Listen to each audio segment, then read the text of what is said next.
ঠিক আছে, আমরা দেখো এখন শুরু করব আমরা ক্লাসটা।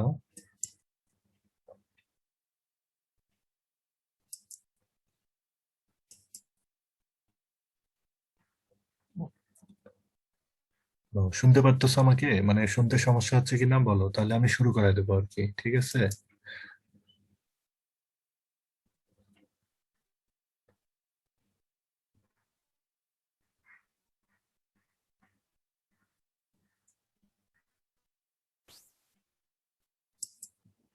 আমরা আজকে শুরু করবো হচ্ছে রেসপিরেটরি সিস্টেম। ঠিক আছে, সবার প্রথমে আমরা জানবো হচ্ছে principal manifestation of respiratory insufficiency. মানে এই ট্র্যাক্টে যদি ডিজিজ গুলো হয় সেগুলোর ক্ষেত্রে আর কি প্রিন্সিপাল কি কি হচ্ছে সাইন সিমটম সাধারণত পাওয়া যায়, মানে কমন যে সাইন সিমটম গুলো। এর যেমন আমরা গত সিস্টেমে পড়ছিলাম principal manifestation of digestive system diseases. তারপর হচ্ছে যে ডায়াগনোসিস, ট্রিটমেন্ট, মানে প্রিন্সিপাল গুলো যেগুলো কি মানে হচ্ছে কিভাবে আসলে আমরা হচ্ছে প্রিন্সিপাল মানে যেগুলো যেগুলো পাওয়া যায় সাইন সিমটম কমন যেগুলো আর কি, সেগুলো সম্পর্কে জানবো। এর বাইরেও যে অনেক ডিজিজে পাওয়া যাবে না এটা না, এর বাইরেও কিছু পাওয়া যাবে, সেগুলো ডিজিজ স্পেসিফিক।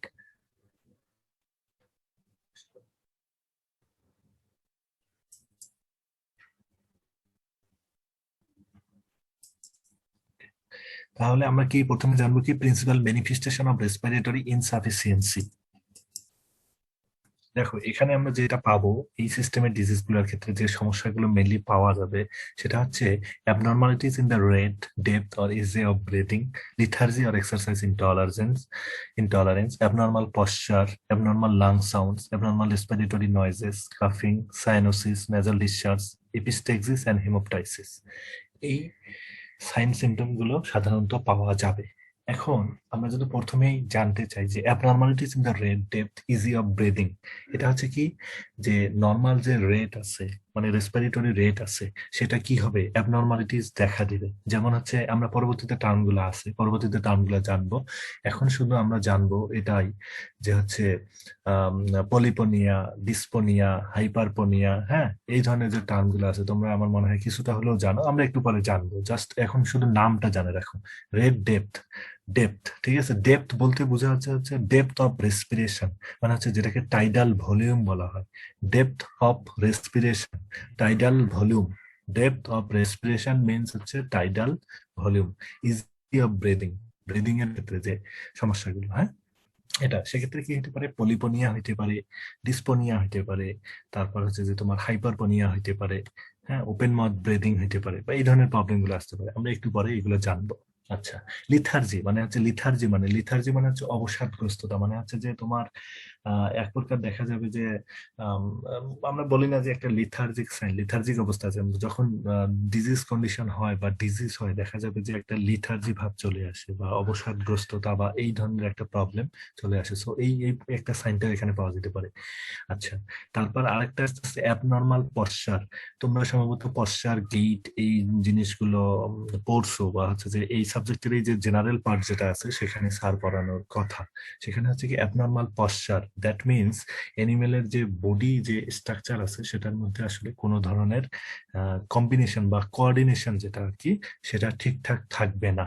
যেমন পশ্চাৎ বলতে বোঝা যাচ্ছে যেটা আমরা হেডের কথা বলি, হেড দেখা যাবে যে সামনের দিকে ঝুঁকায় রাখবে। হেড হেড এনিমেলের যে হেড থাকবে সেটা সামনের দিকে ঝুঁকাবে এবং হচ্ছে হেড মনে করো সোজা করে থাকবে। হেডটা কি করবে সামনের দিকে ঝোঁকাবে এবং হচ্ছে সোজা করে থাকবে, টান টান করে থাকবে।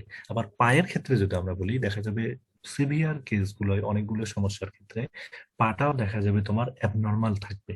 পার পজিশন, লেগের পজিশন যেভাবে থাকার কথা সেভাবে না, দেখা যাবে যে লেগটা মনে করো দুই দিকে একটু ছড়াই দিছে, একটু ছড়াই দিছে।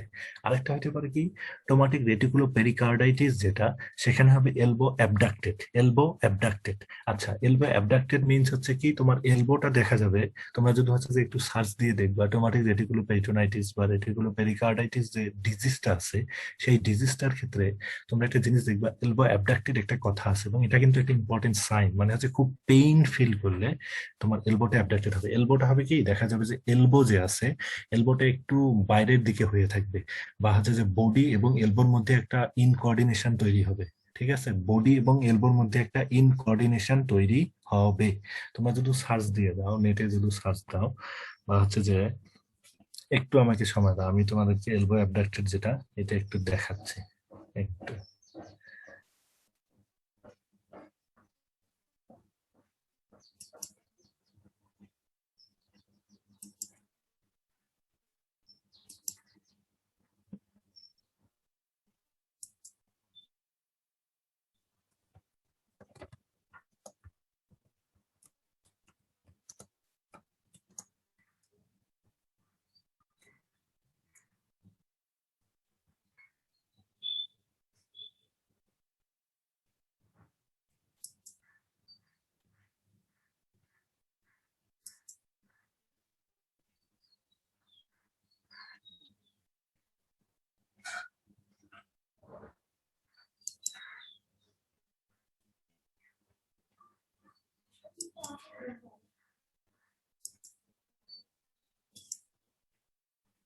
এই যে দেখো এখানে একটা ছবি দেখতে পারতেছো, এখানে যে একটা ছবি দেখা যাচ্ছে, দেখো এই যে এই রিজিয়নটা যে আছে, এই যে এলবোটা আছে, এই যে দেখো এলবোটা কিন্তু বাইরের দিকে একটু হচ্ছে যে ইয়া হয়ে আছে। নর্মালি কি এরকম থাকে? নর্মালি কিন্তু এরকম থাকে না।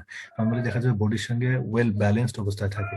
কিন্তু যখন হচ্ছে যে এরকম সমস্যা হয়, তোমার হচ্ছে টোমাটিক রেটিকুলো পেরিটোনাইটিস বা পেরিকার্ডাইটিস, মেনলি এই সমস্যাটা, বা আদার পেইন যখন হয়, তখন কিন্তু হচ্ছে যে তোমার এরকম সমস্যাটা হওয়ার সম্ভাবনা বেশি থাকে। এই যে দেখো এখানে একটা মনে হচ্ছে গ্রুপের মতন তৈরি হয়েছে, একটু গ্রুপের মতন তৈরি হয়েছে, এবং ঠিক অপোজিট সাইডেও দেখো এলবোটা কিন্তু বাইরের দিকে হয়ে আছে, বাইরের দিকে এখানে একটু গ্রুপের মতন তৈরি হয়েছে। মনে হচ্ছে না এটা একটা ইনকোঅর্ডিনেশন, মানে বডির সঙ্গে কি ব্যালেন্সড অবস্থায় আছে? ব্যালেন্সড অবস্থায় নাই, তো এই জিনিসটাই হচ্ছে এলবো অ্যাবডাক্টেড। আচ্ছা,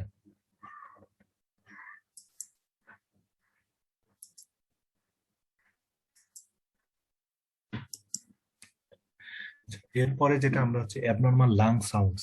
এখানে হচ্ছে অ্যাবনর্মাল লাং সাউন্ড স্বাভাবিক, তোমার নিউমোনিয়া বলো বা আদার যে সমস্যাগুলো লাংস এর ক্ষেত্রে হবে, সেক্ষেত্রে কিন্তু হচ্ছে লাংস এর যে নর্মাল সাউন্ডটা আছে, যেটা হচ্ছে যে তোমার মনে করো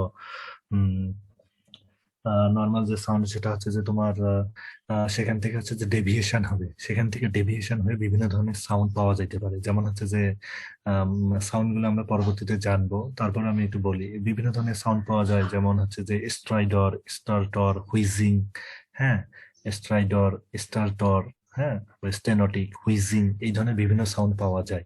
এগুলো আমরা পরবর্তীতে জানবো। জাস্ট শুধু অ্যাবনর্মাল লাং সাউন্ডস কথাটাকে একটু হচ্ছে যে জানে রাখো। আচ্ছা, তারপর হচ্ছে abnormal respiratory noises. Abnormal respiratory noises, একটু আগে যে কথাটা বললাম, এখানে দেখা যাবে যে বিভিন্ন ধরনের সাউন্ড পাওয়া যাবে অ্যাবনর্মাল রেসপিরেটরি নয়েজের মধ্যে।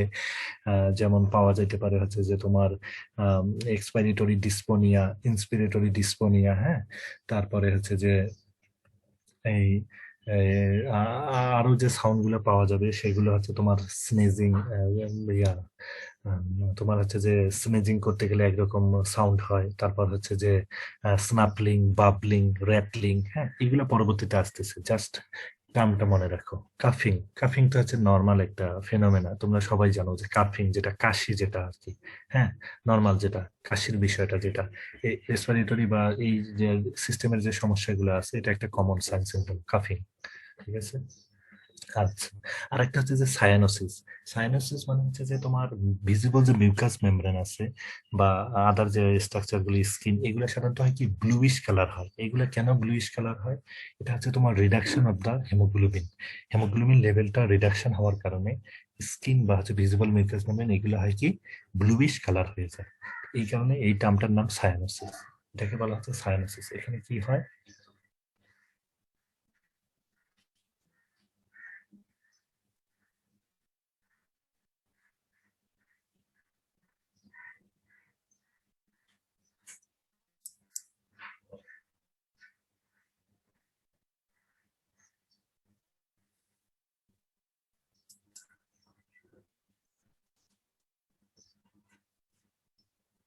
সাইনোসিস। আরেকটা হচ্ছে যে নেজাল ডিসচার্জ। নেজাল ডিসচার্জ মানে নর্মালি হচ্ছে যে নেজাল থেকে যে ডিসচার্জ হয় বিভিন্ন ধরনের, সাধারণত হচ্ছে যে ওয়াটারি সেক্রেশন, যেটা আর কি আমাদের সর্দি লাগাইলে বা করাইজা হলে যে ধরনের সমস্যাগুলো হয়, নেজাল ডিসচার্জ, নেজাল ডিসচার্জ এটা হইতে পারে। তারপর আমি হচ্ছে যে বলছিলাম তোমাদের যে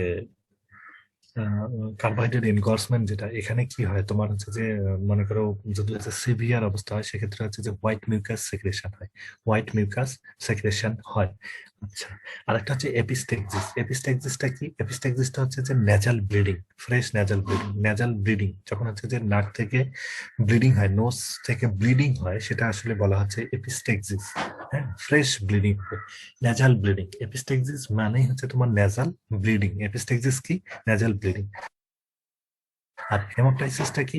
হেমোপটাইসিসটা হচ্ছে যে তোমার কাফিং, কাফিং এর সঙ্গে যখন হচ্ছে কফের সঙ্গে ব্লাড চলে আসে। কাফিং, কফের সঙ্গে কি চলে আসে? ব্লাড চলে আসে। কারণ কেন? কারণ হচ্ছে যে তোমার যখন অ্যালভিওলি বা বিভিন্ন জায়গায় যখন হচ্ছে যে কোনো ধরনের হেমোরেজ তৈরি হয়, মানে লাংস এর ভিতরে বা রেসপিরেটরি ট্রাক্টে হেমোরেজ, হেমোরেজের তৈরি হবে, তখন কি হবে? কাফিং এর সঙ্গে ব্লাড চলে আসতে পারে। এটাকেই বলা হচ্ছে হেমোপটাইসিস। তাহলে হচ্ছে শোনো, আমরা আরেকবার বলি জাস্ট অ্যাবনর্মালিটিস কি কি মনে করা হচ্ছে কি তোমার রেট ডেপথ যেটা আছে, রেসপিরেটরি রেট বা ডেপথ যেটা আছে সেগুলোর ক্ষেত্রে অ্যাবনর্মালিটিস দেখা দিবে, লিথার্জি দেখা দিবে, অবসাদগ্রস্ততা, অ্যাবনর্মাল পশ্চার যেটা আমি বললাম যে হেডটাকে তোমার কি করতে পারে, লো করবে এবং হচ্ছে যে সামনের দিকে টান টান অবস্থায় থাকবে। তারপর হচ্ছে পা গুলো দেখা যাবে এলোমেলো অবস্থায় আসবে। তারপর মনে করো এলবো অ্যাবডাক্টেড যেটা বললাম যে দেখাইলাম। তারপরে abnormal lung sounds, lung sounds normally যেটা আছে সেখান থেকে আর কি অ্যাবনর্মাল লাং সাউন্ডস গুলো শো করবে। তারপর হচ্ছে যে তোমার অ্যাবনর্মাল রেসপিরেটরি নয়েজেস যেগুলো আছে সেটা পাওয়া যাবে। কাফিং হবে, সায়ানোসিস যেটা হচ্ছে ব্লুইশ অফ মিউকাস মেমব্রেন বা হচ্ছে যে স্কিন, কি কারণে? Reduction of haemoglobin.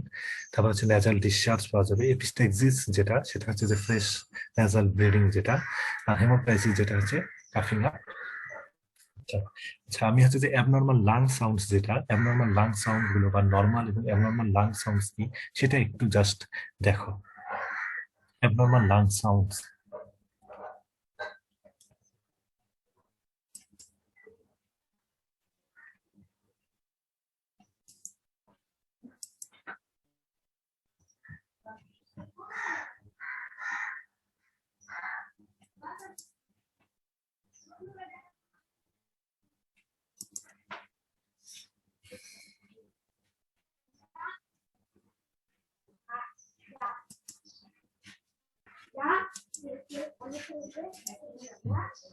এই যে দেখো এখানে আমি যে তোমাদেরকে বইটা দিছি, বইটার মধ্যে দেখবা যে এটা সম্ভবত তোমার হচ্ছে 851 পেজ বইটায়, মানে হচ্ছে 890 পেজ ওভারঅলি আর কি, যেহেতু প্রথম দিকে কিছু পেজ থাকে। তোমরা দেখবা এখানে হচ্ছে যে একটা চার্ট দেওয়া আছে, identification and clinical significance of breath sound. হ্যাঁ, নর্মাল যে ব্রেথ সাউন্ড আছে, নর্মাল যে ব্রিদিং সাউন্ড যেটা, তো আমরা এটা ব্রিদিং সাউন্ড গুলো আসলে নেবো কিসের মাধ্যমে? সেটা নেবো আসলে আমরা হচ্ছে স্টেথোস্কোপের মাধ্যমে। এখন স্টেথোস্কোপটা কোন জায়গায় প্লেসমেন্ট করবো, তাই না?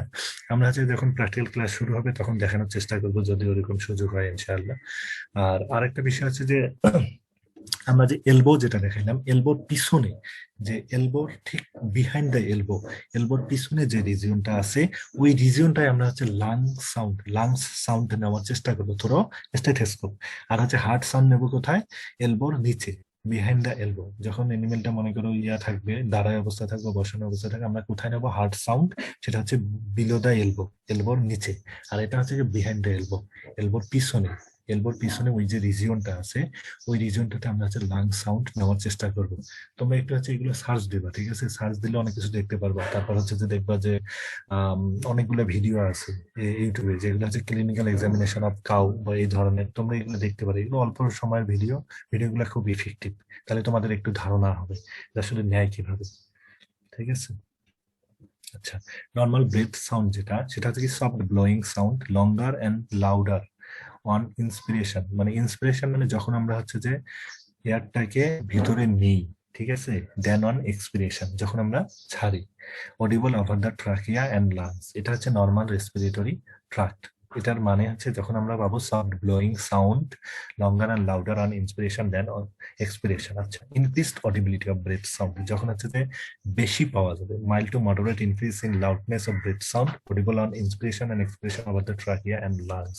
এখানে বলা আছে কিছু সিগনিফিকেন্স, মানে কি সমস্যা হইতে পারে, এক্সাম্পল কি তোমরা দেখে নিবা। ডিক্রিজ কি, ক্র্যাকল সাউন্ড কি, ক্র্যাকলস, হ্যাঁ, হুইজেস, তারপর হচ্ছে যে প্লিউরিটিক ফ্রিকশন সাউন্ড, স্ট্রাইডর, এগুলো দেওয়া আছে এখানে। এখানে। তো এগুলো আমি জাস্ট খালি নর্মালটা বা হচ্ছে যে অ্যাবনর্মাল কিছু বললাম, তোমাদের কাছে চার্টটা দেখাই দিলাম যে এটা এইখানে আছে, এই চার্টটা ভালো, এই চার্টটা থেকে অনেক কিছু জানা যায় যে আসলে এরকম এরকম সমস্যাগুলো হলে কি ধরনের প্রবলেম হতে পারে। আচ্ছা,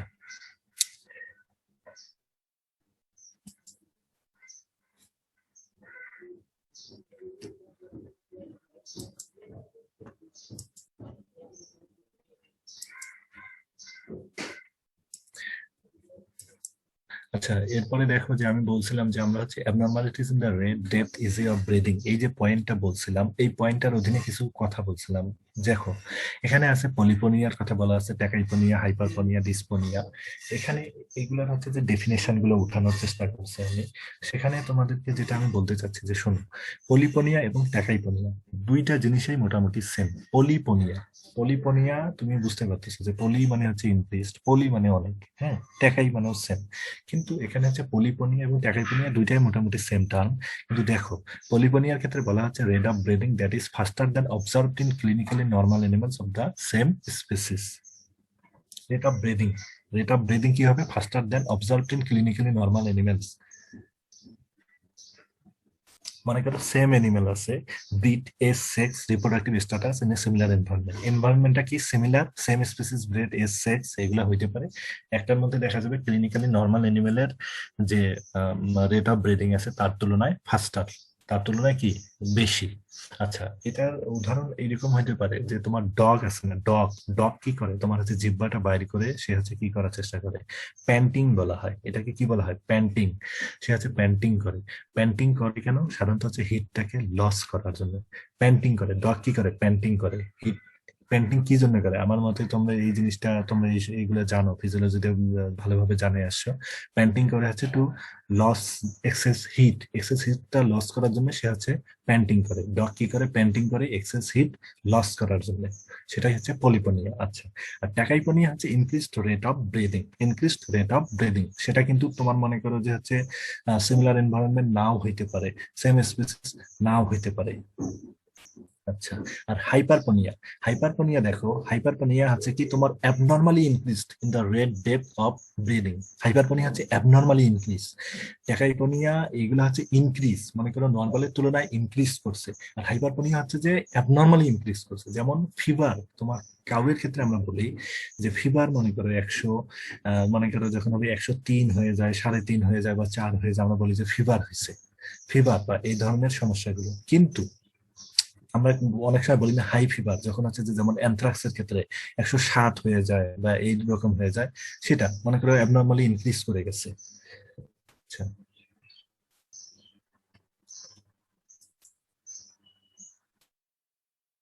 কে হাত রেস করছে?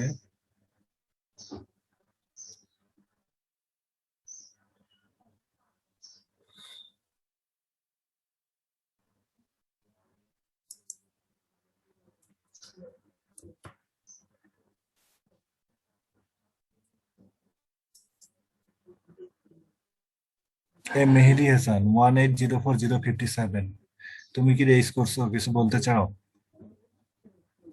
হ্যাঁ, ইয়া করো, আনমিউট করো।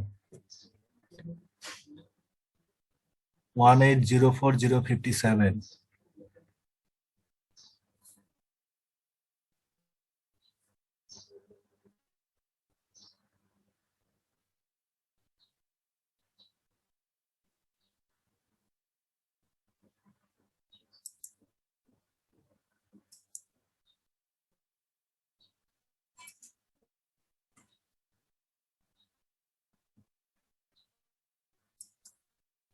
হ্যাঁ, মেহেদি হাসান বলো।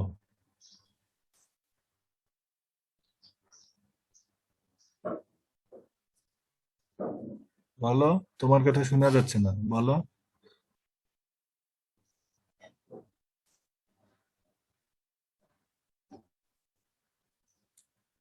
তোমার কথা শোনা যাচ্ছে না, আমি জানি না তুমি বলতেছো কিনা, তোমার কথা শোনা যাচ্ছে না।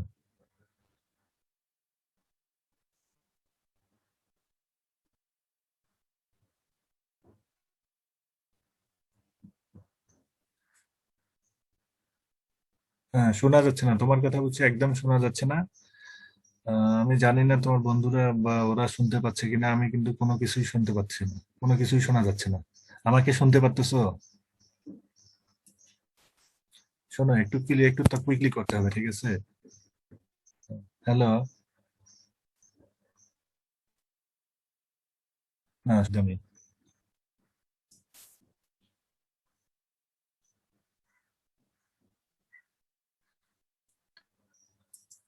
ওকে।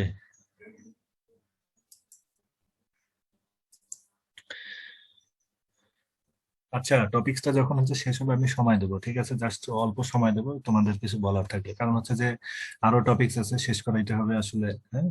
আচ্ছা, পলিপনিয়া আমি কি বলছি? ট্যাকাইপনিয়া বলা হয়েছে। হাইপারপনিয়া বলা হচ্ছে যখন কি অ্যাবনর্মালি ইনক্রিজড হবে। হ্যাঁ, খুবই অ্যাবনর্মাল। অ্যাবনর্মাল মানে বোঝোই তো, একটা হচ্ছে যে ইনক্রিজ, নর্মাল থেকে ইনক্রিজ, আর একটা অ্যাবনর্মাল ইনক্রিজ। দুইটার কথার মধ্যে পার্থক্য হচ্ছে এটাই যে আমি যেটা জ্বর দিয়ে বোঝানোর চেষ্টা করছি, যে আমাদের মনে করো 98.6, ঠিক আছে?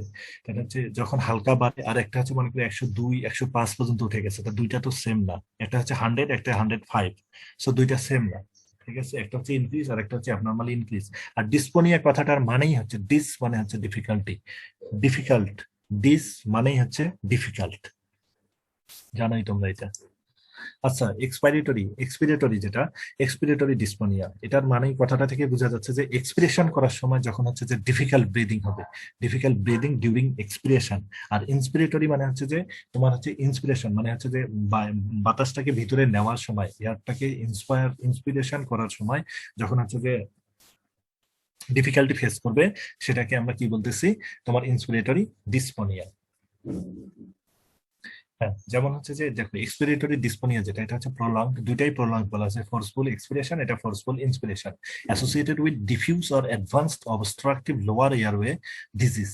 যেটা হচ্ছে এক্সপাইরেটরি, যখন হচ্ছে যে বাতাসটাকে তোমার এক্সপিরেশন করার সময় সে যদি হচ্ছে ডিফিকাল্টি ফেস করে, দ্যাট মিনস আমরা কি বুঝবো? যে এটা একটা, দেখো, এটা একটা ডায়াগনস্টিক সাইন যে হচ্ছে লোয়ার এয়ারওয়ে ডিজিজ যেগুলো আছে, lower airway disease, obstructive, advance obstructive lower airway disease, মানে সাধারণত হচ্ছে যে এক্সপিরেটরি ডিসপোনিয়াটা যেটা আছে, সেটা আসলে কি শো করে? যে লোয়ার এয়ারওয়ে ডিজিজ, মানে হচ্ছে যে এয়ারওয়ে প্যাসেজটাতে যে লোয়ার পোর্শন আছে, সেখানে হচ্ছে কোনো না কোনো ধরনের সমস্যা সে ফেস করতেছে। আচ্ছা, ইন্সপিরেটরি যেটা, ইন্সপিরেটরির ক্ষেত্রে বলা হচ্ছে laryngeal obstruction, collapse of the cervical trachea. হ্যাঁ, সার্ভাইকেল ট্রাকিয়া বা হচ্ছে extra thoracic Airways, result of obstruction of extra thoracic Airways. Extra thoracic Airways যেমন হচ্ছে ল্যারিঞ্জিয়াল অবস্ট্রাকশন হতে পারে, collapse of the cervical trachea মানে হচ্ছে যে আপার রিজিয়নে যেটা কি, ওটা যদি হচ্ছে তোমার লোয়ারে, এটা সাধারণত হচ্ছে যে ল্যারিংস বা হচ্ছে যে আপার যে রিজিয়নটা, সেই রিজনটার কথা। আচ্ছা, ওপেন মাউথ ব্রিদিং যেটা, এটাকে ল্যাবার্ড ব্রিদিং হিসাবেও বলা যায়। ওপেন মাউথ ব্রিদিং যখন হচ্ছে যে তোমার রুমিনেন্টের ক্ষেত্রে সাধারণত হয়, রুমিনেন্টের ক্ষেত্রে দেখবা অনেক সময় পাওয়া যাবে যে টাং প্রোট্রুডেড, টাংটা যে তার জিহ্বাটা আছে, জিহ্বাটা কি হয় বাইরের দিকে, টাং প্রোট্রুড করে থাকে। বা হচ্ছে ওপেন মাউথ ব্রিদিং, যখন হচ্ছে যে ব্রিদিং এ খুব সমস্যা হয়, ল্যাবার্ড ব্রিদিং হয়, তখন হচ্ছে মুখ হা করে নিঃশ্বাস নেওয়ার চেষ্টা করে। যেমন কারো advanced pulmonary disease or obstruction of nasal cavities, মানুষের ক্ষেত্রেও কি হয়, যখন খুব সর্দি লাগে, নাকটা পুরো বন্ধ হয়ে যায়, তখন হচ্ছে মুখ হা করে নিঃশ্বাস নেওয়ার চেষ্টা করে। এর ক্ষেত্রে বলা হচ্ছে যে তোমার অ্যাডভান্সড পালমোনারি ডিজিজ, যে ডিজিজ গুলা খুবই আর কি অ্যাডভান্সড অবস্থায় চলে গেছে, বা যে খারাপ অবস্থা, নিউমোনিয়া বা আর এই ধরনের সমস্যাগুলো, দেখবে যে হা করে নেওয়ার চেষ্টা করে। তারপর হচ্ছে যে তোমার গলা ফুলা, হেমোরেজিক সেপ্টিসেমিয়ার ক্ষেত্রেও অনেক সময় দেখা যায় যে অ্যানিমাল কিছুটা মুখ হা করে নিঃশ্বাস নেয় এবং একটা সাউন্ডও তৈরি করে। হ্যাঁ, মুখ হা করে নিঃশ্বাস নেয় এবং একটা কি করে, সাউন্ডও তৈরি করে।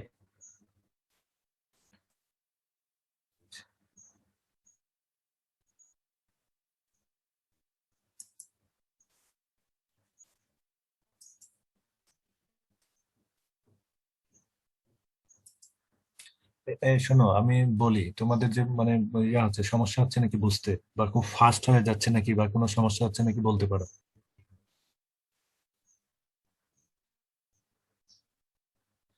কারণ হচ্ছে আমার যেহেতু কোর্সটা বড়, এই জন্য আসলে আমাকে একটু টানতে হচ্ছে, ঠিক আছে? নাহলে যদি আমার এমন হতো যে কোর্স কন্টেন্ট কম, সেক্ষেত্রে আমি আরো সময় দিয়ে ওইভাবে পড়াইতে পারতাম। কিন্তু কথা হচ্ছে যে আসলে আমার কোর্স কন্টেন্ট অনেক বড়, আমি তোমাদেরকে অলরেডি সিলেবাসটা প্রোভাইড করছি, তোমরা দেখছো আর কি। কোর্স কন্টেন্ট অনেক বড়, একটু না টানলে দেখা যাবে অনেক সময় লাগে যাবে, বুঝতে পারছো? এই জন্য এভাবে টানা, তোমরা যখন এটা পাবা, পড়বা, বই দিছি, পড়ার চেষ্টা করবে, তারপরেও সমস্যা হলে তোমরা আমার সঙ্গে যোগাযোগ করবা, ঠিক আছে? আর একটু অ্যাটেন্টিভ থাকার চেষ্টা করবা, একটু অ্যাটেন্টিভ। যে কথাগুলো স্লাইডে আছে এগুলো আছে, যেগুলো আমি বলতেছি তোমরা এটাকে শোনার চেষ্টা করবা, এর বাইরে যে কথাটা আমি বলবো সেটাকে শোনার চেষ্টা করবা, বোঝার চেষ্টা করবা। ঠিক আছে? আচ্ছা, আর এই টার্ম গুলো ইজি, এখানে এই কথাটা শুনে বোঝা যাচ্ছে। আচ্ছা, আমি যে বিষয়টা বলছিলাম যে রেসপিরেটরি নয়েজেস, এখানে আছে স্নেজিং। স্নেজিং কথাটা সবাই খুব কমন, স্নেজিং সবাই জানি, আমাদের সর্দি সর্দি টর্দি এগুলো লাগলে বা যে কোনো ঠান্ডা লাগলে স্নেজিং খুব একটা কমন বিষয়। ঠিক অ্যানিমেল এরকম স্নেজিং করে, ঠিক আছে? স্নেজিং এটাই, তোমরা জাস্ট হচ্ছে ভিতরে যে কথাটা আছে দেখে নিবা। আচ্ছা, স্নর্টিং, এখন কথা হচ্ছে স্নর্টিং কোনটা। এটা হচ্ছে যে দেখো, এটা হচ্ছে যে এনিমেল যখন, মনে করো এখানে একটা দেখো, এখানে একটা কথা বলা আছে যে ইন্টিমিডিয়েট ইন্টিমিডিয়েট পটেনশিয়াল প্রিডেটরস, যখন এনিমেলের কাছে কোনো একটা অন্য এনিমেল আসে বা হচ্ছে যে প্রিডেটর আসে যে তাকে মনে করে যে ওই ওর জন্য ক্ষতিকর হইতে পারে, এনিমেল যখন কাউকে ক্ষতিকর মনে করবে, এটাকে মনে করে দেখবে যে তখন কি করে সে, আম, ওই অ্যানিমেলটা আসার কারণে বা মানুষ যাওয়ার কারণে, অনেকগুলো অ্যানিমেল দেখবে ঢিস মারে, মানুষ যাওয়ার কারণে সে কি করে, সে হচ্ছে যে দেখবে একটা এক ধরনের ফোর্সফুল এক্সপিরেশন অফ এয়ার, সে হচ্ছে যে নস্ট্রিল দিয়ে এক্সপিরেশন করে এক ধরনের এয়ার, মানে খুব জোরে জোরে আর কি একটু নিঃশ্বাসটা ছাড়ে ছাড়ে হচ্ছে তাকে হচ্ছে যে ইয়া করে, সতর্ক করে বা হচ্ছে এই ধরনের শব্দ করে। আমি জানি না তোমরা কেউ দেখছো কিনা, যাদের এনিমেল আছে, গরু বা এই ধরনের কোনো কিছু আছে, যদি দেখে থাকো দেখবা যে অনেকে আছে কি করে, তার কাছে মনে করো কেউ আসলে, যদি কেউ আসে তাহলে হচ্ছে প্রিডেটর মানে যাকে সে মনে করতে পারে যে এর দ্বারা সে ক্ষতিগ্রস্ত হইতে পারে, তখন তাকে দেখে সে এক ধরনের সাউন্ড করে, মানে হচ্ছে যে এক্সপিরেশন এয়ারটা এক্সপিরেট করে এবং এক ধরনের সাউন্ড তৈরি হয়, দেখবে যে খুব ফোর্সফুলি খুব জোরে হচ্ছে এক্সপিরেশন করবে, করে এক ধরনের সাউন্ড তৈরি করে। এইটাকেই বলা হচ্ছে স্নর্টিং। আর এখানে যে সাউন্ড গুলো আছে মোটামুটি কাছাকাছি সবগুলোই, ঠিক আছে? যেমন হচ্ছে স্ট্রাইডর, এখন হচ্ছে স্ট্রাইডর কোন ধরনের সাউন্ড, নর্মালি তোমরা দেখবা যে এখানে দেখো স্ট্রাইডর আর স্টার্টর আর স্নোরিং, দুইটা যে কথা আছে দুইটাই খুব কাছাকাছি, হ্যাঁ সাউন্ড গুলো হচ্ছে কাছাকাছি, কিন্তু হচ্ছে স্ট্রাইডর কোনটা, স্ট্রাইডর হচ্ছে তোমার হচ্ছে নর্মালি যে পিক আছে, পিক, পিক যেটা আছে, পিক, পিকের সাউন্ডটা তোমরা দেখবে যে পিক আসলে যে ধরনের সাউন্ডটা প্রডিউস করে সেটাকেই সাধারণত বলা হচ্ছে স্ট্রাইডর। পিকের যে সাউন্ডটা, পিক সে যে ধরনের সাউন্ডটা প্রডিউস করে, হ্যাঁ, বা হচ্ছে যে তোমার যদি লেরিংসে যদি ইডিমা বা অ্যাবসেস হয় তাহলে হচ্ছে ওই সমস্যা হলে যে ধরনের সাউন্ডটা তৈরি হবে, যে ধরনের সাউন্ডটা তৈরি হবে, আসলে আমি দেখাইতে পারতেছি না সাউন্ডটা কিভাবে, মনে করো যে এনিমেল আমাদের যদি ওইভাবে ইয়া থাকতো বা ইয়া হতো, তোমরা অনেক সময় হচ্ছে যে সার্চ দেবা, গুগলে সার্চ দিলে দেখবে যে অনেক ধরনের পাওয়া যায়। এই জন্য আমি বললাম পিকের যে সাউন্ডটা সেটা হচ্ছে কি বলা হচ্ছে স্ট্রাইডর, পিক, পিকের যে সাউন্ডটা। আর স্টার্টার বা স্নোরিং, স্নোরিং সাউন্ড তো তোমরা জানোই যে স্নোরিং সাউন্ড যেটা স্টার্টার বা স্নোরিং সাউন্ড, স্নোরিং সাউন্ড সম্পর্কে এটা কি বলা হচ্ছে, ভাইব্রেশন অফ ফ্যারেঞ্জিয়াল মিউকোসা, মানে হচ্ছে vibration of pharyngeal mucosa, snoring sound বা স্নোরিং, এটা আমার মনে হয় অনেকেই নাক ডাকার যে প্রবলেমটা বা এই ধরনের সমস্যাটা এটা সবাই জানে থাকো, জানো আর কি। আর হুইজিং, হুইজিং সাউন্ডটা হচ্ছে কি আমি তোমাদেরকে বলি, মানুষের যখন নাকটা দেখবা যে খুব সর্দি যখন লাগাইছে, একটা নাক পুরো ব্লক হয়ে আছে আর একটা নাক হালকা কিছু ওপেন আছে, তখন দেখবে একটা বাঁশির মতো একটা সাউন্ড বাইর হয়, হ্যাঁ বাঁশির মতো একটা সাউন্ড বাইর হয়, হুইজিং, হুইজিং সাউন্ড, এটাই হচ্ছে হুইজিং সাউন্ড। তোমার মনে করো ন্যারো লুমেন, আসলে লুমেনটা যখন ন্যারো হয়ে যায়, বিশেষ করে যখন খুব মনে করো যে ঠান্ডা লাগবে মানুষের ক্ষেত্রে দেখবা, সর্দি হবে বা এই ধরনের সমস্যা, তখন এক ধরনের সাউন্ড বাইর হয়, হুইজিং। ঠিক আছে, এইটাকেই বলা হচ্ছে যে হুইজিং সাউন্ড, হুইজিং। আর রোরিং তো জানো যে ঘোড়া সাধারণত হচ্ছে যে ধরনের ডাকটা ডাকে বা হচ্ছে যে যে ধরনের শব্দটা করে সেটাকে কি বলা হচ্ছে, রোরিং। ঠিক আছে, রোরিং, রোরিং সাউন্ড। আচ্ছা, আর এখানে আরেকটা আছে, আর দুইটা সাউন্ড আছে, সেটা হচ্ছে এক্সপাইরেটরি গ্রান্টিং, যেটা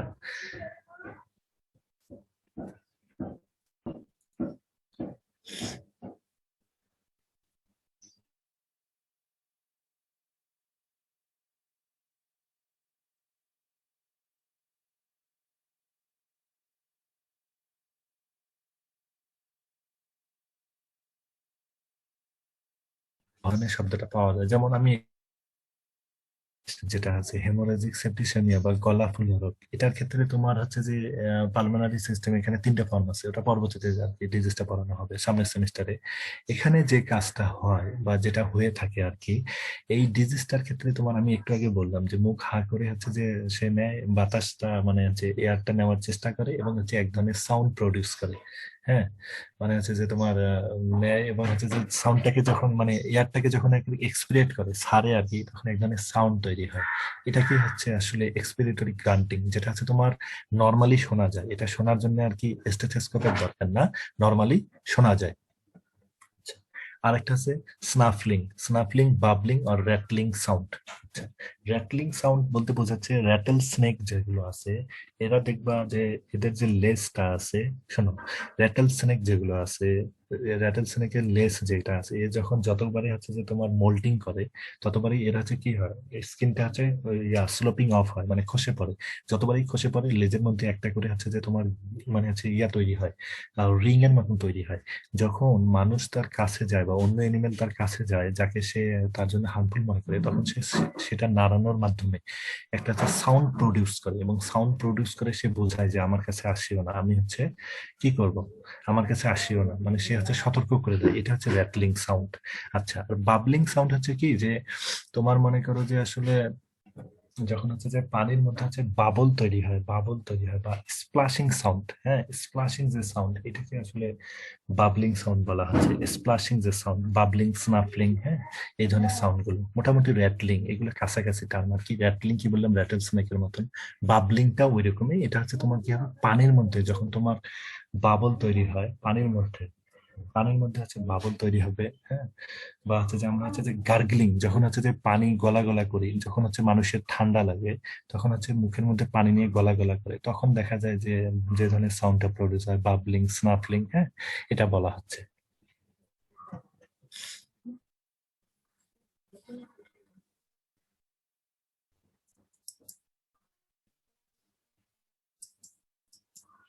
আব্দুল কুদ্দুস।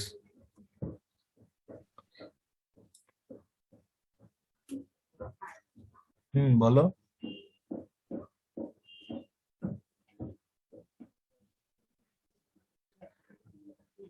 তোমার কথা শোনা যাচ্ছে না, আমি জানি না বলতেছো কিনা। আমার কথা কি তোমরা শুনতে পারতেছো ক্লিয়ারলি?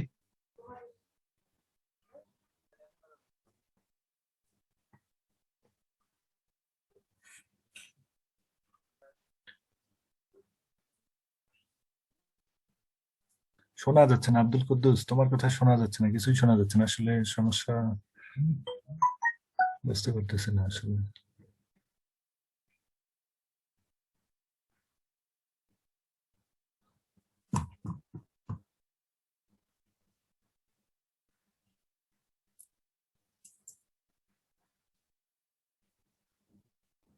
একজন তো লেখছে যে সব শুনতে পারতেছে, তাহলে হচ্ছে যে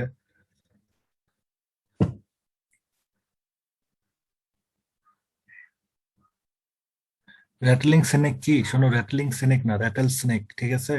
এটা হচ্ছে সার্চ দিবা, র্যাটেল স্নেক কি জিনিস, নেটে সার্চ দিলে দেখতে পারবা। র্যাটেল স্নেক নাম শোনো না এর আগে কখনো? একটা স্নেক আছে যেটাকে বলা হয় র্যাটেল স্নেক, সাপ, সাপ।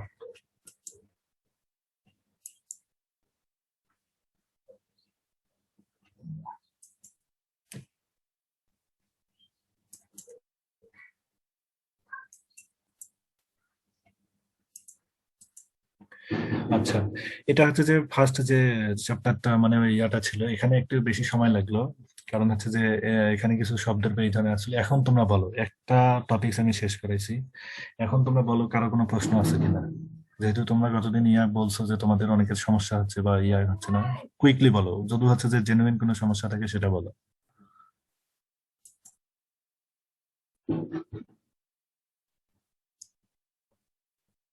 শোনো, প্রথম টপিকসটা বুঝতে পারছো? আরো আমাকে আজকে আরো দুইটা টপিকস পড়াইতে হবে। কারো কোনো প্রশ্ন থাকলে বলো।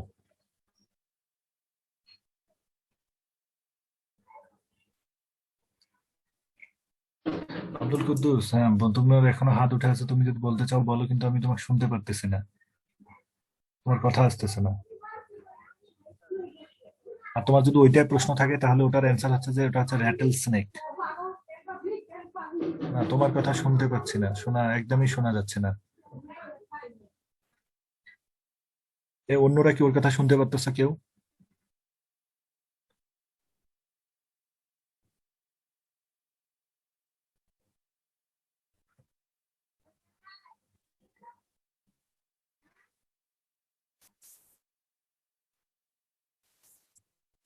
আর কারো কোনো প্রশ্ন আছে এই টপিক সম্পর্কে?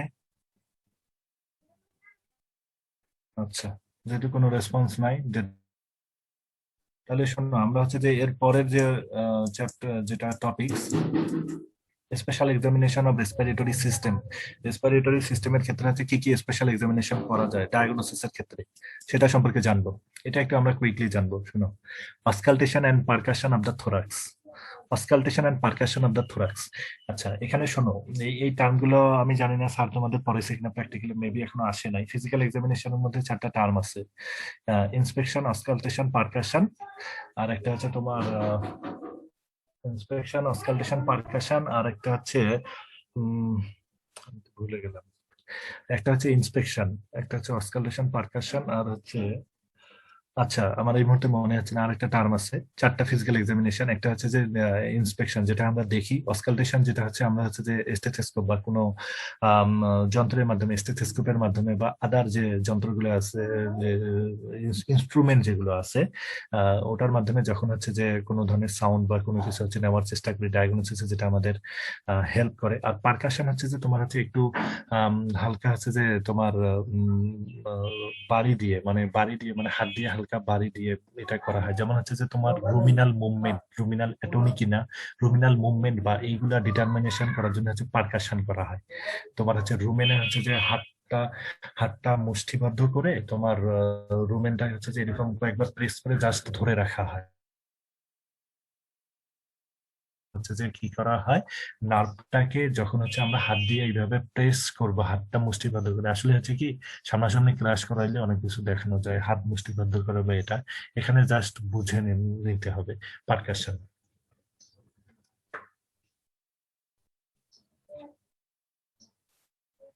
আচ্ছা, endoscopy of the upper Airways.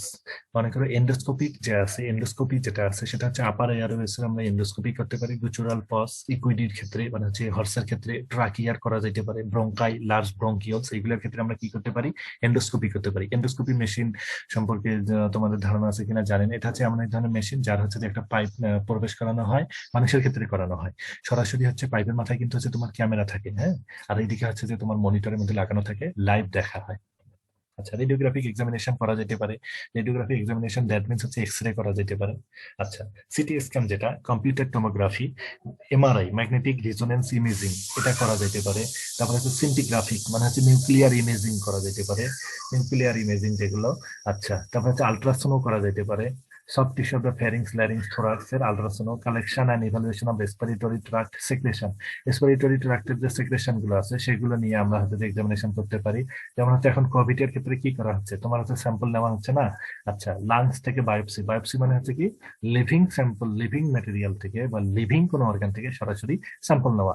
Exercise testing, মনে করো আমরা কি করি, অনেক সময় দেখা যাচ্ছে যে এক্সারসাইজ টেস্টিংটা আসলে কি রকম, যে অ্যানিমালকে মনে করো এক্সারসাইজ করানো হচ্ছে, এক্সারসাইজ করানোর পর বা মানুষের ক্ষেত্রে যেটা হয়, এক্সারসাইজের পরে তার হচ্ছে যে ইয়া নেওয়া হচ্ছে, তার মনে করা হচ্ছে যে মনে করো হার্টবিট বা আদার যেগুলো আছে সেগুলো নেওয়ার চেষ্টা করা হচ্ছে, দেখা যাচ্ছে যে আসলে কি ধরনের সমস্যা বা এই সময় কিরকম সে ইন্টারপ্রিটেশনটা কিরকম আসতেছে বা কিরকম রেজাল্ট আসতেছে, রেস্টিং অবস্থা কেমন আসতেছে, এক্সারসাইজ করার পরে কেমন আসতেছে, বা এইভাবে করা হয়। কিন্তু সবচেয়ে মজার বিষয় হলো এখানে যে বিষয়গুলো বলা হলো, এন্ডোস্কোপি, রেডিওগ্রাফি, এগুলো আসলে আমাদের দেশে ওইভাবে সম্ভব না, এখন পর্যন্ত সম্ভব হয়নি, ভবিষ্যতে হইলেও হতে পারে। ওকে। তবে ইদানিং দেখা যায় যে যেমন আমাদের ভার্সিটিতে আমাদের হচ্ছে যে আল্ট্রাসাউন্ড করা হয় স্মল এনিমেলের ক্ষেত্রে, বিশেষ করে বা লার্জ এনিমেলের ক্ষেত্রে করা হয় আল্ট্রাসাউন্ড মেশিন। যেমন আমাদের ডিপার্টমেন্টেই আছে পোর্টাবল আল্ট্রাসাউন্ড মেশিন, যেটা, হ্যাঁ। তারপর হচ্ছে যে দেখবা যে ঢাকাতে বা বড় বড় জায়গাগুলোয় যারা এখন প্রাইভেট ক্লিনিক্স দিছে, তারা সাধারণত হচ্ছে যে যেগুলো হচ্ছে পেট এনিমেল আছে সেগুলোর ক্ষেত্রে তারা কি করে, তারা হচ্ছে এই ধরনের প্রযুক্তিগুলোকে ইউজ করার চেষ্টা করে। আচ্ছা, তাহলে আমরা কি বললাম, এটা হচ্ছে স্পেশাল এক্সামিনেশন ছিল, অস্কালটেশন, পারকাশন, তারপর হচ্ছে ইন্সপেকশন বা এটা। হ্যাঁ, সাধারণত হচ্ছে এই সিস্টেমের ক্ষেত্রে আমরা হচ্ছে অস্কালটেশন, অস্কালটেশনটা আসলে মেনলি করবো কিভাবে, আমরা হচ্ছে স্টেথোস্কোপের মাধ্যমেই করে থাকি। স্টেথোস্কোপ দিয়ে আমরা কি করি, তোমার আমি কি বললাম, বিহাইন্ড দা এলবো, এলবো রিজনের পিছনে যে জায়গাটা আছে, ওই জায়গাটায় আসলে বিভিন্ন জায়গায় প্লেস করে আমরা হচ্ছে যে স্টেথোস্কোপ লাগাই, আমরা সাধারণত হচ্ছে হার্টের সাউন্ডটা নেওয়ার চেষ্টা করি। আচ্ছা, পারকাশন, পারকাশন মানে হচ্ছে একটু জাস্ট কোনো কিছু দিয়ে হালকা বাড়ি দিয়ে, হ্যাঁ মানে একটু হালকা বাড়ি দিয়ে, মানে হচ্ছে যে ওখান থেকে সাউন্ডটা নেওয়ার চেষ্টা করা। এন্ডোস্কোপি, তারপর রেডিওগ্রাফির কথা বলছি, সিটি স্ক্যান, এমআরআই এর কথা বলছি, সিন্টিগ্রাফিক এক্সামিনেশন, আলট্রাসোনো, হ্যাঁ লাংস বায়োপসি, এগুলো কিন্তু ম্যাক্সিমাম গুলো সাধারণত করা হয় না। এখানে যে জিনিসটা আমাদের হয়ে থাকে অসকালটেশন, যেটা আমি বললাম অসকালটেশনটা আমরা করে থাকি। যেমন হচ্ছে যে তোমার স্টেথোস্কোপের মাধ্যমে এটা সাধারণত হয়। আর হচ্ছে যে রেসপিরেটরি ট্রাক্ট সিক্রেশন, সাধারণত মাইক্রোবায়োলজিক্যাল টেস্ট গুলোর জন্য রেসপিরেটরি ট্রাক্টের যে সেক্রেশন গুলো আছে, সেক্রেশন গুলো কালেকশন করে অনেক সময় দেখা যাবে কালচার বা আদার যে মিডিয়া গুলো আছে সেগুলোতে সাধারণত হচ্ছে টেস্ট করানো, কালচার মিডিয়া বা আদার যে ব্রড মিডিয়া আছে সেগুলো করা হয়ে থাকে, তবে সেটাও খুব কম। যেটা হয়ে থাকে ম্যাক্সিমাম ক্ষেত্রে আমরা করে থাকি সেটা হচ্ছে অসকালটেশন। আচ্ছা, শোনো আজকের যে টপিকসটা আর কি, আর একটা টপিক, ইম্পর্টেন্ট টপিক, সেটা হচ্ছে principal of treatment of respiratory tract disease. মানে রেসপিরেটরি ট্রাক্টে তো অনেক ধরনের ডিজিজ হয়, প্রবলেম গুলো হয়। আসলে হচ্ছে যে আমরা হচ্ছে যে কিভাবে ট্রিটমেন্ট করবো, ট্রিটমেন্টের আসলে প্রিন্সিপালটা কি, কি কি নীতিগুলো আমাদের ফলো করতে হবে সেটা সম্পর্কে জানবো। ট্রিটমেন্টের প্রিন্সিপাল গুলো সম্পর্কে আমরা জানবো বা জানার চেষ্টা করবো।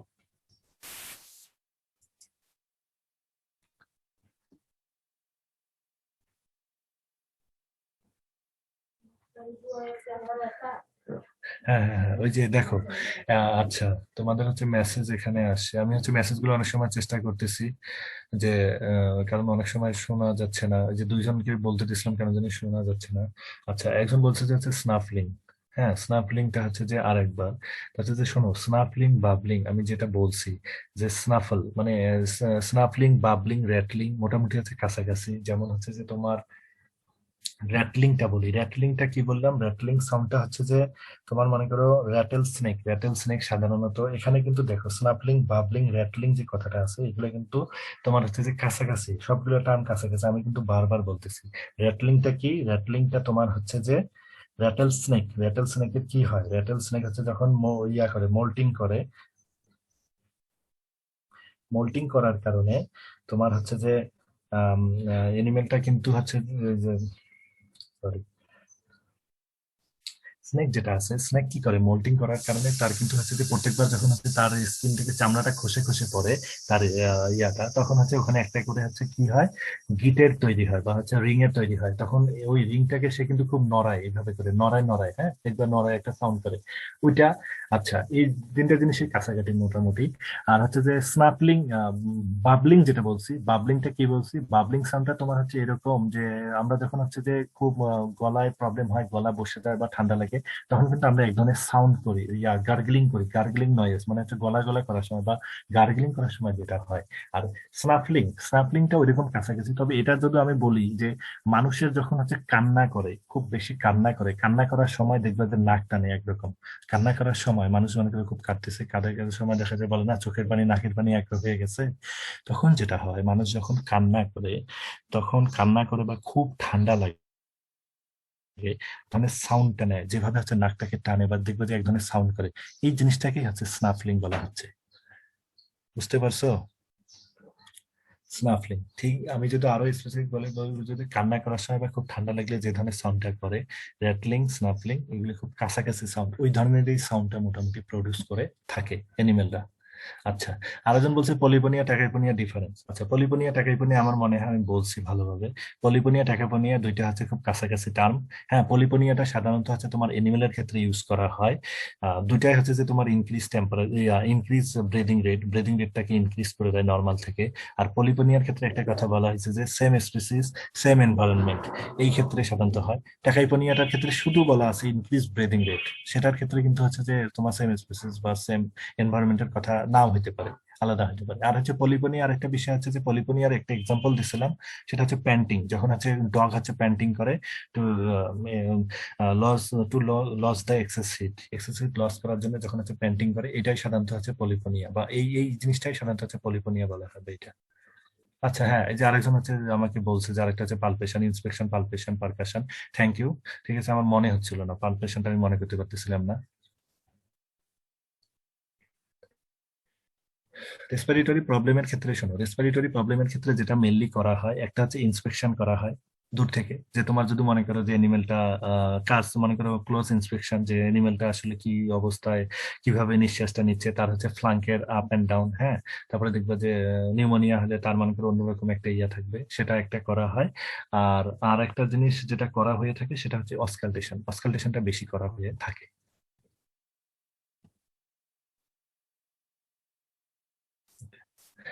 আচ্ছা, শোনো, principle of treatment of respiratory tract, যেটা এখানে আছে যে ensure adequate oxygenation of blood and excretion of carbon dioxide. এখানে কি করতে হবে? আমাদের অক্সিজেন প্রোভাইড করতে হবে, এক্সক্রিয়েশন অফ কার্বন ডাইঅক্সাইড, যেটা আসলে সাধারণত ওইভাবে করা হয়ে থাকে না। তবে হ্যাঁ, একটা কাজ করা হয়, সেটা হচ্ছে যে যখন হচ্ছে এনিমেলের গরুর ক্ষেত্রে দেখবো বাচ্চা হয়, বাচ্চা হওয়ার পরে যে কাজটা করা হয়ে থাকে অনেক সময়, সব সময় না, সাধারণত আমরা কি করি, বাচ্চাটাকে হচ্ছে এনিমেলের তার মায়ের সামনে দিয়ে মা করে কি, সে হচ্ছে টাঙের মাধ্যমে, জিভার মাধ্যমে তার যে এনিমেলের যে বাচ্চাটা আছে, কাফ যেটা আছে, কাফের যে মাউথ রিজিয়নটা আছে বা আদার যে তার মধ্যে যে মিউকাস বা অনেক কিছু লেগে থাকে, সেটা কি করে, পরিষ্কার করে। সে কিন্তু হচ্ছে লিকিং এর মাধ্যমে পরিষ্কার করে দেয়, হ্যাঁ, পরিষ্কার করে দেয়।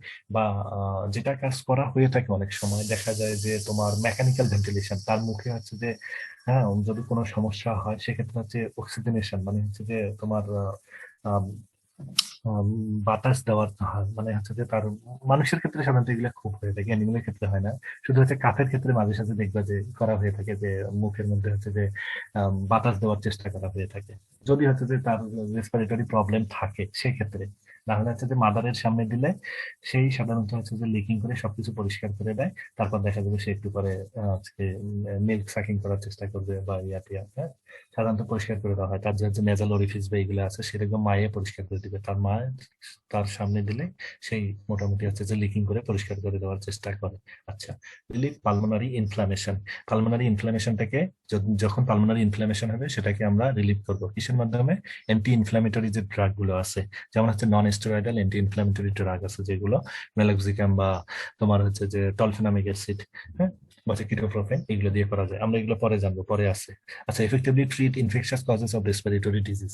আচ্ছা, যেগুলো যদি ইনফেকশাস কজ হয়ে থাকে, ইনফেকশাস কজ হলে অবশ্যই আমরা কি করব, তার বিরুদ্ধে হচ্ছে যে আমরা হচ্ছে অ্যান্টি ইনফেক্টিভ যে ড্রাগ গুলো আছে সেগুলো ইউজ করবো, যেমন অ্যান্টিবায়োটিক হতে পারে, হ্যাঁ। আচ্ছা, ব্রঙ্কো কনস্ট্রিকশন, যখন তোমার হচ্ছে ব্রঙ্কাস, মানে রেসপিরেটরি ট্র্যাক্টে যখন হচ্ছে কনস্ট্রিকশন হয়ে যাবে, কনস্ট্রিকশন হয়ে যাবে, তখন এটাকে কি করতে হবে? Relief broncho constriction. এর জন্য আমরা কি কি ইউজ করতে পারি? মিউকোকাইনেটিক, মিউকোলাইটিক্স, হ্যাঁ, এক্সপেক্টরেন্ট, এগুলো টার্ম তোমরা তোমরা ফার্মাকোলজিতে ভালোভাবে জানে আছো যে কোনটা কি। সো আমি জাস্ট নামটা বলবো। আচ্ছা, আর একটা কি হবে? Supportive care to minimise demand for respiratory gas transport. আমরা সাপোর্টিভ কেয়ার দিতে পারি, যেটা কি করবে, রেসপিরেটরি গ্যাস ট্রান্সপোর্ট যেটা আছে সেটা ডিমান্ডকে মিনিমাইজ করতে পারে। আচ্ছা, একটা আমরা কি বললাম, ensure adequate oxygenation of blood, excoriation of carbon dioxide, যার ক্ষেত্রে সেটা আমাদের এখানে সাধারণত ওইভাবে করা হয় না। একটা কি হয়, শুধু হচ্ছে কাফের ক্ষেত্রে অনেক সময় করা হয়ে থাকে, যদি সমস্যা হয়, কাফের ক্ষেত্রে করা হয়ে থাকে যদি সমস্যা হয়। কিন্তু পরের যে তিনটা আছে, পালমোনারি ইনফ্লামেশন, এটা ব্যবহার করা হয়। এই তিনটা ভালোভাবে মনে রাখবা। রিলিফ পালমোনারি ইনফ্লামেশন, সেক্ষেত্রে কি হবে, অ্যান্টি ইনফ্লামেটরি ড্রাগ আমরা ইউজ করবো, করা হচ্ছে। আর্লি ইনফেকশাস কজেস, যেমন হচ্ছে যে যদি হচ্ছে যে কোনো ইনফেকশন হয়ে থাকে, সেক্ষেত্রে ইনফেকশনটাকে দূর করার জন্য আমরা হচ্ছে অ্যান্টিবায়োটিক ইউজ করি। এবং রেসপিরেটরি ট্র্যাক্টের ক্ষেত্রে ম্যাক্রোলিড গ্রুপের যে ড্রাগ গুলো আছে ভালো কাজ করে, ম্যাক্রোলিড গ্রুপের ড্রাগ গুলো ভালো কাজ করে, ম্যাক্রোলিড গ্রুপের ড্রাগ গুলো ভালো কাজ করে। আচ্ছা, ব্রঙ্কো কনস্ট্রিকশন যেটা আছে, সেক্ষেত্রে আমরা হচ্ছে এক্সপেক্টোরেন্ট মিক্সচার, তোমরা জানো এক্সপেক্টোরেন্ট মিক্সচারটা কিভাবে করে, ফার্মাকোলজি শেখাইছে। এক্সপেক্টোরেন্ট মিক্সচার, তারপর হচ্ছে মিউকোকাইনেটিক্স, মিউকোলাইটিক্স, হ্যাঁ, অ্যান্টিটুসিপ, এগুলো হচ্ছে ইউজ করা হয়। যেমন হচ্ছে আমরা যেমন এখন হচ্ছে সবাই হচ্ছে মন্টেলুকাস্ট খাই, মন্টেলুকাস্টটা মানুষের ক্ষেত্রে খুব বেশি চলতেছে, মন্টেলুকাস্ট, হ্যাঁ, বিভিন্ন নামে পাওয়া যায়, মোনাস বা আদার অনেক নামেই পাওয়া যায়। আচ্ছা, এটা, তাহলে আমরা এখন চলে যাই আর কি, প্রথম যে পয়েন্টটা সেটা হচ্ছে অক্সিজেন থেরাপি। আমি আগেই বলছি যে দেখো, প্রিন্সিপাল অফ ট্রিটমেন্ট ফর হাইপোক্সিমিয়া, হাইপোক্সিমিয়া যখন হবে, তোমার হচ্ছে টিস্যু লেভেলে হচ্ছে যে কি হবে, তোমার হচ্ছে অক্সিজেন, না সরি, মানে হচ্ছে ব্লাডে হচ্ছে যে তোমার হচ্ছে হাইপোক্সিমিয়া হবে, মানে হচ্ছে হাইপো কন্ডিশন তৈরি হবে, মানে অক্সিজেনের লেভেলটা ব্লাডের মধ্যে হচ্ছে যে তোমার হচ্ছে যে ইয়াটা কমে যাবে। লাংস, মানে হচ্ছে যে বিভিন্ন লাংসের যে ডিজিজ গুলো আছে বা সমস্যাগুলো আছে সেগুলোর ক্ষেত্রে কি হয়, হাইপোক্সিমিয়া কন্ডিশন তৈরি হয়। সেক্ষেত্রে আমাদের কি করতে হবে, অক্সিজেন অ্যাডমিনিস্ট্রেশন করতে হবে। তোমরা দেখতেছো যে কোভিড-19 এর ক্ষেত্রে অনেকের হচ্ছে ফুসফুসে সংক্রমণ হচ্ছে, ফুসফুসে সংক্রমণ হওয়ার কারণে তার কিন্তু হচ্ছে হাইপোক্সিমিয়া আসছে, মানে হচ্ছে যে খুবই হাইপো কন্ডিশন তৈরি হচ্ছে। সেক্ষেত্রে মানে হচ্ছে তোমার হচ্ছে নর্মাল নর্মাল যে অক্সিজেনের স্যাচুরেশন লেভেল আছে হেলদি মানুষের ক্ষেত্রে বলতেছি, শোনো, মানুষের ক্ষেত্রে হচ্ছে অক্সিজেন স্যাচুরেশন লেভেল, সেটাকে হচ্ছে যে ধরা হচ্ছে যে 94 to 96, বা কেউ বলতেছে 96 to 99। হ্যাঁ, যখনই তোমার হচ্ছে যে 94 to 96 বা 96 to 99, এটাকে ধরা হচ্ছে যে নর্মাল হেলদি একটা মানুষের ক্ষেত্রে এটা হচ্ছে নর্মাল অক্সিজেন স্যাচুরেশন লেভেল। আর যারা এজড হয়ে গেছে, একটু বয়স্ক হয়ে গেছে, তাদেরটা আসলে 92 to 94 এইরকম। কিন্তু যখনই 90 এর নিচে চলে আসতেছে বা এই ধরনের সমস্যাটা হচ্ছে অক্সিজেন স্যাচুরেশন লেভেল, তখনই তাকে কি হচ্ছে, তার একটা মনে করো যে এই ধরনের কন্ডিশন গুলো তৈরি হচ্ছে। তখন দেখা যাচ্ছে যে কোভিড এর ক্ষেত্রে তোমরা দেখতেছো যে তাকে হচ্ছে যে মিনিটে মনে করো যে কেউ 40-45 লিটার পার মিনিট, কেউ 60 লিটার পার মিনিট পর্যন্ত দিচ্ছে, কিন্তু অক্সিজেন স্যাচুরেশন লেভেলটা 60, 65 বা 70 পর্যন্ত তোলা যাচ্ছে না। এত খারাপ অবস্থা। ঠিক আছে। আচ্ছা, আর যে এখানে বলাই আছে দেখো, oxygen therapy is not often used in large animal field situation, it has been often most in valuable calf and foals. মানে ভ্যালুয়েবল যে কাফ ফলস আছে, কিন্তু আমাদের দেশে সেটাও করা হয় না, এগুলো আসলে উন্নত বিশ্বে করা হয়ে থাকে অক্সিজেন। আচ্ছা, তারপরে দেখো আরেকটা হচ্ছে রেসপিরেটরি, মানে ওই পয়েন্টের অধীনে আর কি, রেসপিরেটরি স্টিমুলেন্টস যেগুলো, যেমন হচ্ছে যে তোমার রেসপিরেটরি স্টিমুলেন্টস এর কথা এখানে কিছু বলা হয়েছে। অক্সিজেন থেরাপির কথা তো বুঝছো, এটা ওর মধ্যে ইয়ার মধ্যেই চলতেছে, এনশিওর এডিকুয়েট অক্সিজেনেশন আর carbon dioxide expiration. Respiratory stimulant, stimulant স্বরূপ হচ্ছে অনেক কিছু ইউজ করা যায়, ডোক্সাপ্যারাম আছে, পিক্লোটক্সিন, হ্যাঁ, থিওফিলিন, নিকেথামাইড।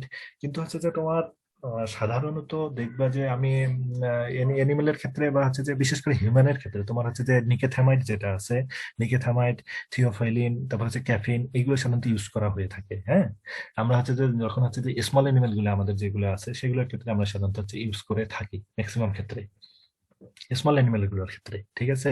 যেমন হচ্ছে যে থিওফিলিন যেটা আছে, এটা হচ্ছে তোমরা মনে হয় পড়ছো ব্রোমো থিওফিলিন, যেটা ফিলিন নামে অনেকগুলো ইনজেকশন পাওয়া যায়, ফিলিন ফিলিন এই হিউম্যানে ইউজ করা হয়। তারপর ক্যাফিন, নিকেথামাইড, এগুলো সাধারণত ইউজ করা হয় হিউম্যানের ক্ষেত্রে।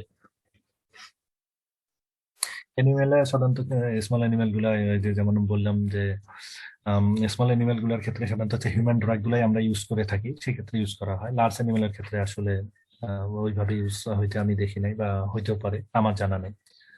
আচ্ছা, এখানে দেখো ডোক্সাপ্রাম যেটা বলা হয়েছে, ডোক্সাপ্রাম যেটা যে constant rate of infusion 0.02 to 0.05 milligram per KG per hour, milligram per KG per hour in IV is more effective than caffeine. ক্যাফিনের ডোজ দেওয়া আছে, লোডিং ডোজ একটা আছে, আর একটা হচ্ছে মেইনটেনেন্স ডোজ। প্রথমে হচ্ছে লোডিং ডোজ, মানে হচ্ছে যে তোমার ইনিশিয়ালি দিতে হবে, তারপরে হচ্ছে তোমার কি করতে হবে, মেইনটেনেন্স ডোজ। আচ্ছা, তাহলে হচ্ছে রেসপিরেটরি স্টিমুলেন্ট স্বরূপ আমরা কি ইউজ করতে পারি, ডোক্সাপ্রাম, তারপর হচ্ছে যে থিওফিলিন, নিকেথামাইড, ক্যাফেইন। হ্যাঁ, এগুলো আছে যে হিউম্যানে পাওয়া যায়, থিওফিলিন, নিকেথামাইড, ক্যাফেইন, এইটা পাওয়া যায়, বিশেষ করে থিওফিলিন, নিকেথামাইড। হ্যাঁ, বিশেষ করে ফিলিন ইনজেকশন পাওয়া যায় আর কি। এটা হিউম্যানে যেগুলো আছে ইউজ করলে আমরা হচ্ছে হিউম্যান প্রোডাক্ট গুলো ব্যবহার করতে পারি রেসপিরেটরি স্টিমুলেন্ট স্বরূপ। আরেকটা হচ্ছে মেকানিক্যাল ভেন্টিলেশন, যে কথাটা আমি বলছিলাম, যে মনে করা হচ্ছে নিওনেট বা স্মল অ্যাডাল্ট আছে যেগুলো হচ্ছে নেজোট্রাকিয়াল টিউবের মাধ্যমে হচ্ছে যে আমরা তাদেরকে হচ্ছে মেকানিক্যাল মানে ভেন্টিলেশন প্রোভাইড করতে পারি। বা হচ্ছে হ্যান্ড অপারেটেড বিলো, বিলো মানে হচ্ছে কি যে তোমার বিভিন্ন ধরনের মনে করো বিলো যেগুলো আছে, মনে করো হ্যান্ড অপারেটেড, এটা হচ্ছে কি কি ধরনের উম বিষয়টা হচ্ছে এরকম, মনে করো কোনো একটা ব্যাগ আছে, হ্যাঁ, ব্যাগটা যখন আমরা ফিল হচ্ছে গ্যাসে, যখন আমরা হচ্ছে 2 হাত দিয়ে প্রেস করবো, তখন কি হবে, তখন তোমার ওর ভেতর যে হচ্ছে যে এয়ারটা আছে সেটা কি হবে, বাইর হয়ে যাবে না, বাইর হয়ে যাবে। এটা অনেকটা এইরকম টাইপের হ্যান্ড অপারেটেড, মানে হাত দিয়ে প্রোভাইড করা।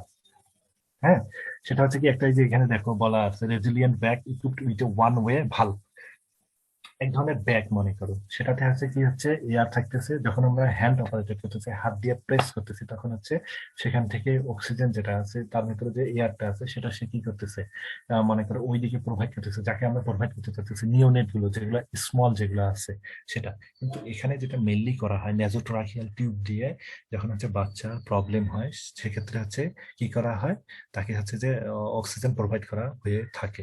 বা হচ্ছে যে সরাসরি মুখের মাধ্যমে মুখ লাগাই অনেক সময় হচ্ছে অনেকে বাতাস দেওয়ার চেষ্টা করে, প্রোভাইড করার চেষ্টা করে। ঠিক আছে, আচ্ছা, তাহলে এই পয়েন্টের অধীনে আমরা যেটা জানলাম, একটা জানলাম অক্সিজেন থেরাপি, যেটা আসলে এনিমেল ওইভাবে হয় না। আচ্ছা, তারপরে আমরা জানলাম রেসপিরেটরি স্টিমুলেন্ট। কি জানলাম? Respiratory stimulant. সেখানে আমি কি বললাম, যেখানে কিছু হিউম্যান আছে, আমাদের হিউম্যানে যেমন ইউজ করা হয় রেসপিরেটরি স্টিমুলেন্ট গুলো, যেমন হচ্ছে যে তোমার এমফিফিলিন যেটা, এমফিফিলিন, তারপরে হচ্ছে যে তোমার নিকেথামাইড, হ্যাঁ, এইগুলা ইউজ করা হয়ে থাকে। আচ্ছা, তারপরে আরেকটা জিনিস কি বললাম, মেকানিক্যাল ভেন্টিলেশন। আমি কিন্তু প্রথমেই শুরুতেই বলছিলাম যে এটা সাধারণত করা হয়ে থাকে স্মল, যেগুলো হচ্ছে যে কাফের ক্ষেত্রে সাধারণত করা হয়ে থাকে, যাদের হচ্ছে যে রেসপিরেটরি ইনসাফিসিয়েন্সি থাকে জন্মের পর, বা হচ্ছে যে মাদার হচ্ছে তাকে ওইভাবে লিকিং করতে পারতেছে না কোনো কারণে, যদি হচ্ছে তারও সমস্যা থাকে। অনেক সময় সাধারণত প্রেগনেন্সির সময় সো মেনি কমপ্লিকেশন আসলে দেখা দেয়, হ্যাঁ, সেক্ষেত্রে হইতে পারে। আচ্ছা, এবার আমরা যে বিষয়টা বলবো যে অ্যান্টি ইনফ্লামেটরি, এটা হচ্ছে যে ইউজ করা হয় এই ড্রাগ, এই সিস্টেমের ক্ষেত্রে আমি ট্রিটমেন্টের ক্ষেত্রে মাঝের 3টা পয়েন্টকে বেশি গুরুত্ব দিচ্ছি।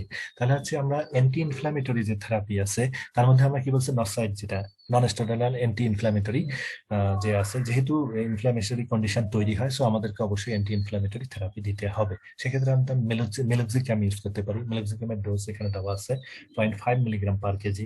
এছাড়া আমরা হচ্ছে ফ্লুমিনজিন মেগলোমিন ইউজ করতে পারি, কিটোপ্রোফেন ইউজ করতে পারি। হ্যাঁ, কিটোপ্রোফেন ইউজ করলে সেটা হচ্ছে যে তোমার কিটোফ্লাম, তারপর কিটো এভেট, হ্যাঁ, কপভেট, এগুলো নামে পাওয়া যায়। যার generic normal dose, trade dose হচ্ছে যে 1 ml পার 33 কেজি, 1 ml পার 33 কেজি। কপভেট বা এগুলা, এটা কি 1 ml দেওয়া যায় 33 কেজি বডি ওয়েটের জন্য। 1 ml পার 33 কেজি বডি ওয়েট, আমি কিন্তু কথাটা 5 বার রিপিট করছি। আচ্ছা, মেলোক্সিকাম যেগুলো আছে, মেলভেট বা এগুলো আদার নামে পাওয়া যায়। আচ্ছা, এবার এছাড়াও শোনো, অ্যান্টি ইনফ্লামেটরি থেরাপির মধ্যে আছে তোমার গ্লুকোকর্টিকয়েড যেগুলো আছে, সেগুলো ইউজ করা যাইতে পারে। গ্লুকোকর্টিকয়েড কি কি ইউজ করা যায়? ডেক্সামিথাসন, ডেক্সামিথাসন এখানে ডোজ সহ দেওয়া আছে, ডেক্সামিথাসন ইউজ করা যেতে পারে।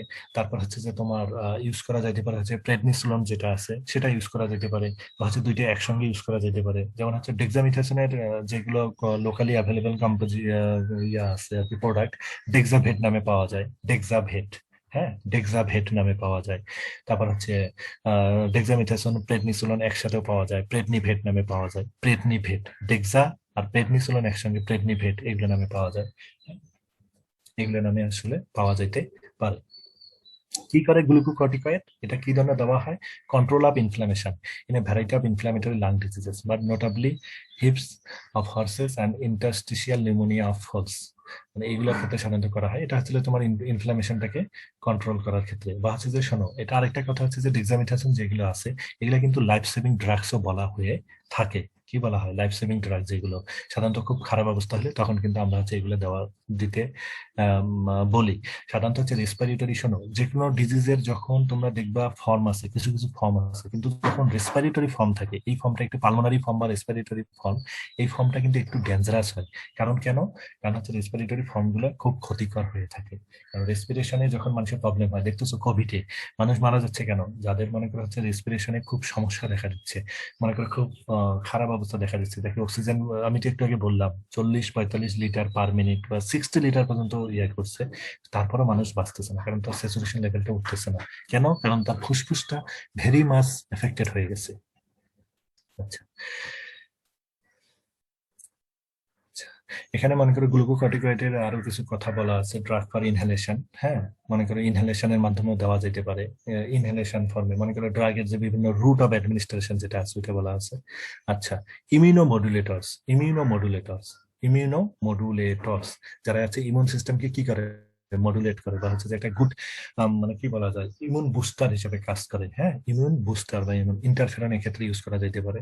ইন্টারফেরনের ডোজটা দেওয়া আছে। আচ্ছা, অ্যান্টিমাইক্রোবিয়াল থেরাপি, আমি কিন্তু আগেই বলছি যে ম্যাক্রোলিড যেটা আছে, ম্যাক্রোলিড গ্রুপের যে ড্রাগ গুলো, যেমন হচ্ছে এজিথ্রোমাইসিন, তারপর হচ্ছে যে ক্লারিথ্রোমাইসিন, ইরাইথ্রোমাইসিন, হ্যাঁ, এই ড্রাগ গুলো এখানে আছে যে তোমার ভালো কাজ করে। এজিথ্রোমাইসিনের ডোজ দেওয়া আছে 5 to 10 per KG for dog cat, and 10 milligram, হ্যাঁ, 10 মিলিগ্রাম পার কেজি ইন হর্সের ক্ষেত্রে। আর তোমরা তো এই ডোজ গুলো জানো, এগুলো হচ্ছে যে ফার্মাকোলজিতে পড়ে আসছো, ফার্মাকোলজিতে সাধারণত ডোজ গুলো তো ভালোভাবেই পড়ে। ম্যাক্রোলিড গ্রুপের যে ড্রাগ গুলো আছে এখানে ভালো কাজ করে। এছাড়া আছে যে তোমার বিটাল একটা অ্যান্টিমাইক্রোবিয়াল, যেগুলো বিটাল একটা পেনিসিলিন, সেপ্টিওফার। আচ্ছা, এখানে দেখো সেপ্টিওফারের ডোজ দেওয়া আছে 1.1 টু 2.2। একটা জিনিস মনে রাখিও, সেপ্টিওফার সোডিয়াম যেটা আছে এটা হচ্ছে তোমার এসপ্রেশন নিউমোনিয়া বা নিউমোনিয়ার ক্ষেত্রে খুব ভালো কাজ করে। সেপ্টিওফার সোডিয়াম, আমরা যখন নিউমোনিয়া পড়াবো তখন এটা আমরা আসবো আর কি। কি বললাম, সেপ্টিওফার যেটা, এটা খুব ভালো কাজ করে।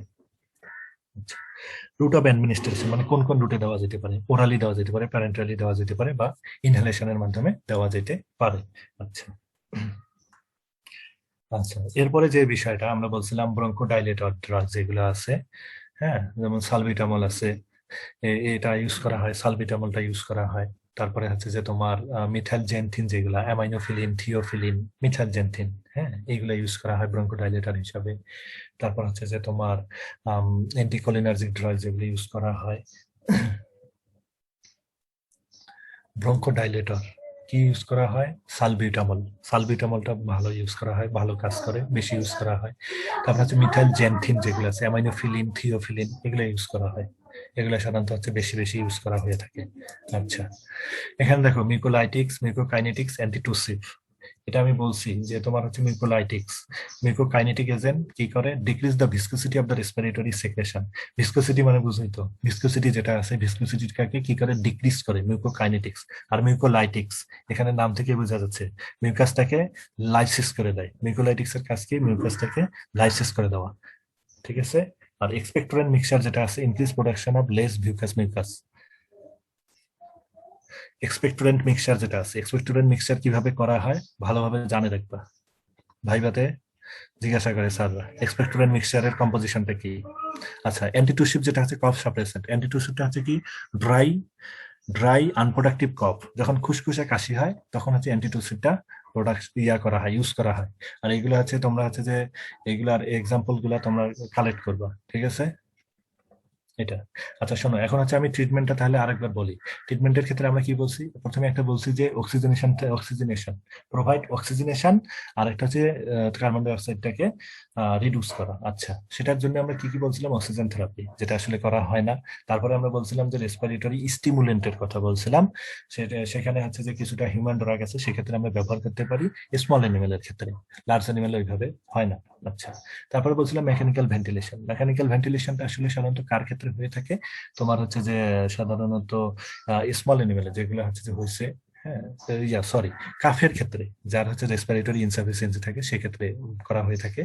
আচ্ছা, ন্যাজোট্রাকিয়াল টিউব বা হচ্ছে যে সরাসরি মুখে মুখ লাগায় হচ্ছে যে কিছুটা তাকে হচ্ছে যে বাতাস দেয়, অনেক সময় দেখা যায় ফ্লু দিচ্ছে বা এরকম, হ্যাঁ, ইয়া করার জন্য, মানে লাংসটাকে অ্যাক্টিভ করার জন্য। আচ্ছা, অ্যান্টি ইনফ্লামেটরি থেরাপির মধ্যে কি কি বললাম, এখানে তোমার মেলেক্সিকাম ইউজ করা যেতে পারে, মেলেক্সিকামটা কিন্তু সেফ, প্রেগনেন্সি সেফ। আচ্ছা, তারপর হচ্ছে ফ্লুনিক্সিন, মেগলোমিন, কিটোপ্রোফেন, এগুলো ইউজ করা যেতে পারে। তার বাদে হচ্ছে গ্লুকোকর্টিকয়েড, মানে যেমন হচ্ছে ডেক্সামিথেসন, প্রেডনিসোলন, এগুলো ইউজ করা যেতে পারে। এগুলো কিন্তু লাইফ সেভিং ড্রাগ হিসেবে ব্যবহার হয়। আর যখন হচ্ছে রেসপিরেটরি ইনসাফিসিয়েন্সি দেখা দেয়, বা এটা একটা কিন্তু একটা ডেঞ্জারাস অবস্থা, তোমরা দেখবা এইচএস যে ডিজিজটা আছে, হেমোরেজিক সেপ্টিসিমিয়া, এটা কিন্তু তোমার হচ্ছে রেসপিরেটরি পালমোনারি ফর্মটা খুব বেশি ডেঞ্জারাস, খুব বেশি সমস্যা তৈরি করে। সো এই ক্ষেত্রে আমরা আসলে সাধারণত এই ধরনের ড্রাগগুলো ইউজ করা হয়, যেহেতু ডেক্সামিথাসোন লাইফ সেভিং ড্রাগ, ডেক্সামিথাসোন ইউজ করা হয়। বা অন্য খারাপ অবস্থা হলেও ডেক্সামিথাসোনটা ইউজ করা হয়। আচ্ছা, অ্যান্টিমাইক্রোবিয়াল, মানে হচ্ছে যদি আমরা অ্যান্টিবায়োটিক ইউজ করি সেক্ষেত্রে আমরা কি বললাম, ম্যাক্রোলিড গ্রুপের যে ড্রাগ গুলো, আচ্ছা সেটা। তারপর হচ্ছে ব্রঙ্কোডাইলেটর ইউজ করতে পারি আমরা, হ্যাঁ, ব্রঙ্কোডাইলেটর। তারপর হচ্ছে মিউকোলাইটিক্স, মিউকোকাইনেটিক্স, অ্যান্টিটক্সিক, এগুলো সাধারণত ইউজ করা হয়ে থাকে।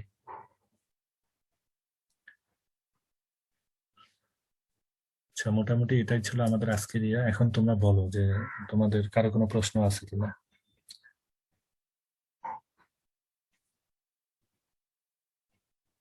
কারো কোনো প্রশ্ন থাকলে জিজ্ঞাসা করতে পারো।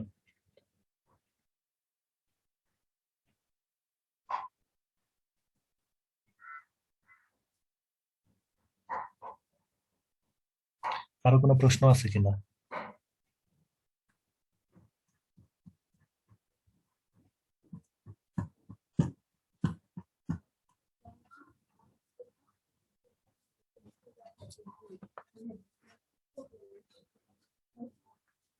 আমাকে শুনতে পারতেছো?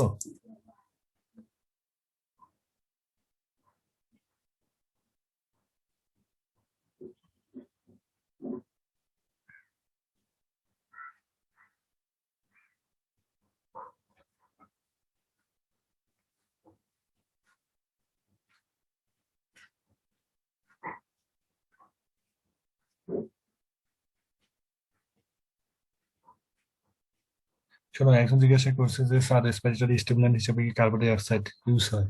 আচ্ছা, রেসপিরেটরি স্টিমুলেন্ট মানে কি? রেসপিরেটরি স্টিমুলেন্ট মানে হচ্ছে যে তোমার হচ্ছে যে যেটা হচ্ছে স্টিমুলেশন দিচ্ছে রেসপিরেশনের ক্ষেত্রে, হচ্ছে যে হেল্প করতেছে। ঠিক আছে, কার্বন ডাই অক্সাইড আমি জানি না, তবে আমার মনে হয় না ইউজ হয়। ঠিক আছে, আমি যেগুলো বলছি সাধারণত এগুলো ইউজ হয়ে থাকে। আমার জানা নেই আর কি এক্স্যাক্টলি, এই জন্য আমি আর কি সরাসরি বললাম না যে ইউজ হয় না। আচ্ছা, কারো কোনো প্রশ্ন থাকলে বলতে পারো। আর কারো কোনো প্রশ্ন প্রশ্ন থাকলে রেজ হ্যান্ড করতে পারো।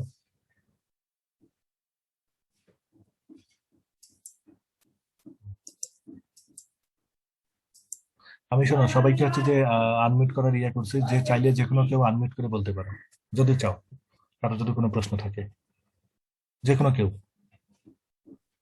কোনো সমস্যা স্যার নেই। আসসালামু আলাইকুম স্যার। হ্যাঁ, বলো। স্যার এটা গত ক্লাসে একটা প্রবলেম ছিল আর কি একটু। কি প্রবলেম ছিল বলো।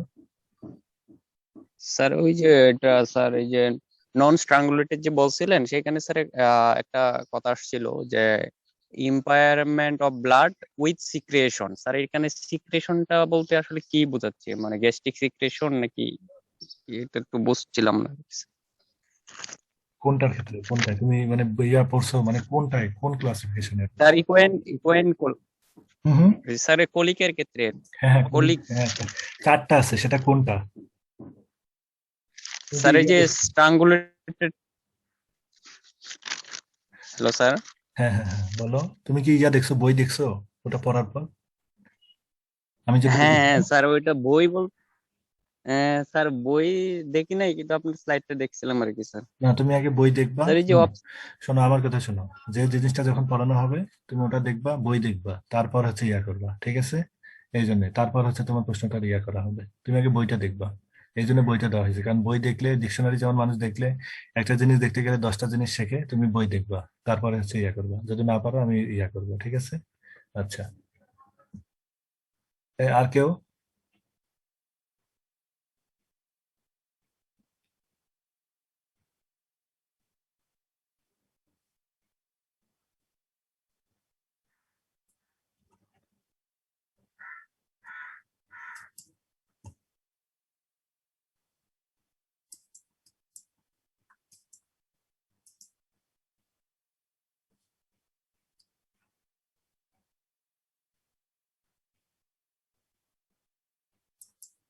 শোনো, এই যে ইয়া কি বলছে, এটা কার মেসেজ? আব্দুল কুদ্দুস এ বলছে ইমিউন মডুলেটরটার ক্ষেত্রে ট্রিটমেন্টটা আরেকটু। শোনো, আমি বলছি যে ইমিউন মডুলেটরের ক্ষেত্রে ইন্টারফেরনের কথা বলা হয়েছে, কিন্তু সাধারণত আমরা নর্মালি যেটা করে থাকি, শোনো, এটা তো আমি একটা প্রোটোকল যেটা মনে করো জানতে হবে।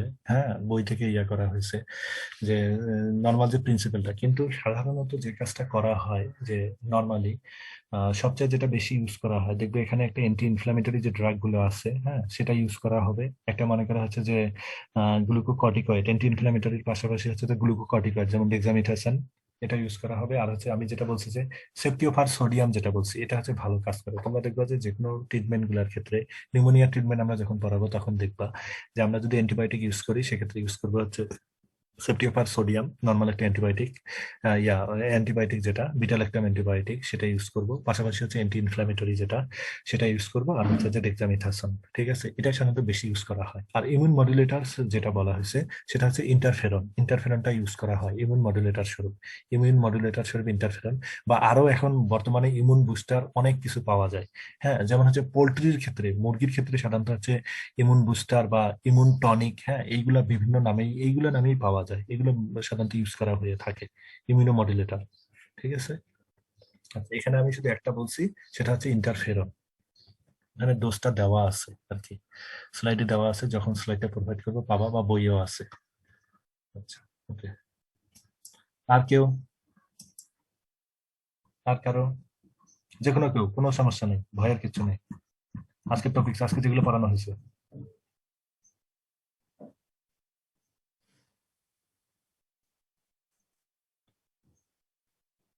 আর যে কোনো, শোনো, যখন একটা টপিক পার হয়ে যাবে, মনে করো আজকেরটা চলে গেছে, তোমার যদি কোনো প্রশ্ন না থাকে, তাহলে তুমি হচ্ছে যে বই দিছি, বইয়ে থেকে আমি হচ্ছে এগুলা উঠাইছি, ওই বইটাই আমি ম্যাক্সিমাম ক্ষেত্রে ফলো করে থাকি।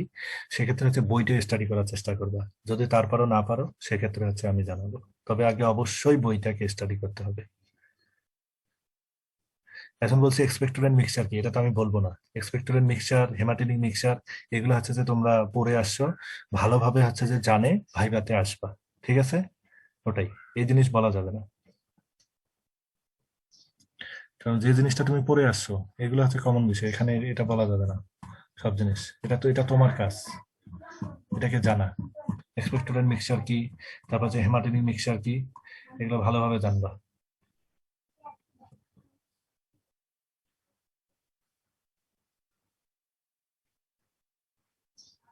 আচ্ছা, এলবো অ্যাবডাক্টেড যেটা আছে, আমি এটা ছবি দেখাইছিলাম তোমাদেরকে ওই সময়, যে এলবো অ্যাবডাক্টেড যেটা আছে সেটা হচ্ছে কি, এলবোটা আছে দেখবা যে বডি থেকে একটু দূরে সরে যায়, একটু হলে দূরে সরে যায়, দেখা যাবে একটা, মনে করো যে বডির সঙ্গে নর্মাল এনিমেলের যেভাবে লাগে থাকে সেভাবে থাকে না, বডি থেকে একটু দূরে থাকে। আর হচ্ছে যে তুমি হচ্ছে যে আরো ভালো পারো যে একটু সার্চ দিবা, সার্চ দিলে আরো খুব সুন্দরভাবে জিনিসটা ফিগার ছবিটা দেখতে পারবা, হ্যাঁ, আরো ইজি হবে তোমার জন্য। কি হয় এলবো অ্যাবডাক্টেড, কি হয় এলবোটা হচ্ছে যে তোমার বডির সঙ্গে মানে হচ্ছে যে কোঅর্ডিনেশনটা এক্সাক্ট থাকে না, নর্মাল এনিমেলে যেভাবে থাকার কথা এলবোটা, এক্ষেত্রে এলবোটা একটু অ্যাবডাক্টেড, মানে একটু দেখা যায় বাইরের দিকে আছে। সাধারণত কোন ডিজিজের ক্ষেত্রে হয়ে থাকে, টোমাটিক রেটিকুলো পেরিটোনাইটিস বা টোমাটিক রেটিকুলো পেরিকার্ডাইটিস, যেটা একই সেম, পেরিটোনিয়াম ভেদ করে তারপরেই হচ্ছে কার্ডাইটিস, যেটা হচ্ছে হার্টকে ইয়া করে, ভেদ করে, ঠিক আছে, এটাই। আচ্ছা, আর কেউ, আর কেউ, যে কোনো, যে কোনো কেউ? আচ্ছা,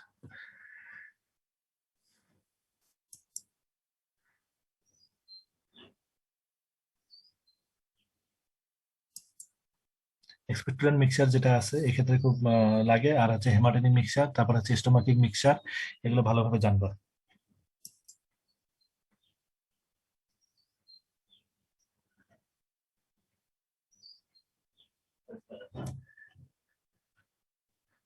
শোনো, ডিসপনিয়া হচ্ছে কি, ডিসপনিয়া হচ্ছে ডিফিকাল্ট ব্রিদিং, সেক্ষেত্রে মাউথ ওপেন থাকতেও পারে, বন্ধও থাকতে পারে, ঠিক আছে? আর ওপেন মাউথ ব্রিদিং মানে বলাই হয়েছে যে স্যার, সরাসরি হচ্ছে যে তোমার ওপেন মাউথ ব্রিদিং হচ্ছে যেটা হচ্ছে মুখ হা করে হচ্ছে যে নিঃশ্বাস নেবে, ঠিক আছে? আর হচ্ছে যে এখানেও তোমার হচ্ছে যে একটা হচ্ছে সাউন্ড করবে, ওপেন মাউথ ব্রিদিং এর ক্ষেত্রে সাউন্ড করতে পারে, লাবার্ড ব্রিদিং বলা হয়, বা ওপেন মাউথ ব্রিদিং। আর ডিসপনিয়া মানে হচ্ছে ডিফিকাল্ট ব্রিদিং, সেটা ওপেন মাউথ হইতে পারে, বন্ধ হইতে পারে। দেখা যাবে যে ওপেন মাউথ করলেও হইতে পারে, ডিফিকাল্ট ব্রিদিং হতে পারে, বা নর্মালিও ব্রিদিং হতে পারে, ওপেন মাউথ না হয়েও। দেখা যাবে সে যখন ব্রিদিং নিচ্ছে বা মনে করে এক্সপায়ার বা এক্সপাইরেটরি বা ইন্সপিরেটরি অবস্থায় আছে, খুব দেখা যাবে একটা ডিফিকাল্ট অবস্থা তৈরি হবে, সেটা যদি হচ্ছে আমরা ইন্সপেকশনের মাধ্যমে জানা দেখা যাইতে পারে বা বোঝা যাইতে পারে।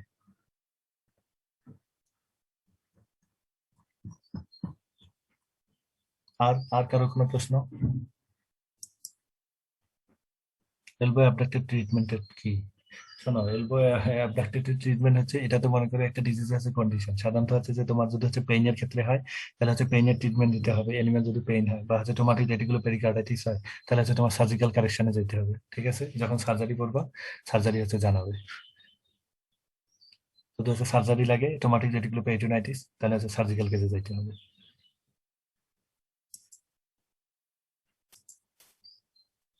আচ্ছা শোনো, আর কোনো কারো প্রশ্ন থাকলে বলো, না হলে হচ্ছে আমি ক্লোজ করে দেবো।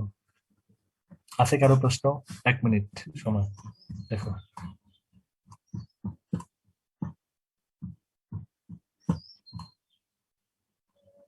উভয়, ছেলে মেয়ে সবাই।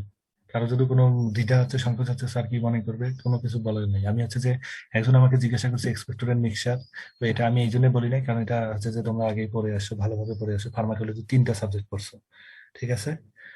এটাই, আর আমি আগেই বলছি যে এখানে সব জিনিসগুলো কাভার করা যাবে না, কারণ আমার সাবজেক্টের কোর্সেই অনেক বড়, অনেক বড় ভলিউম। তো আমার সাবজেক্ট যদি আমি কাভার করতে না যাই, ওইদিকে চলে যাই, আমারটা কিভাবে কাভার হবে? আমারটা তো কাভার হবে না। আর তোমরা একটু সিলেবাসটা দেখে নিও, কত বড় সিলেবাস, ঠিক আছে? এই জন্য আমাকে একটু কুইকলি করতেই হবে, উপায় নেই।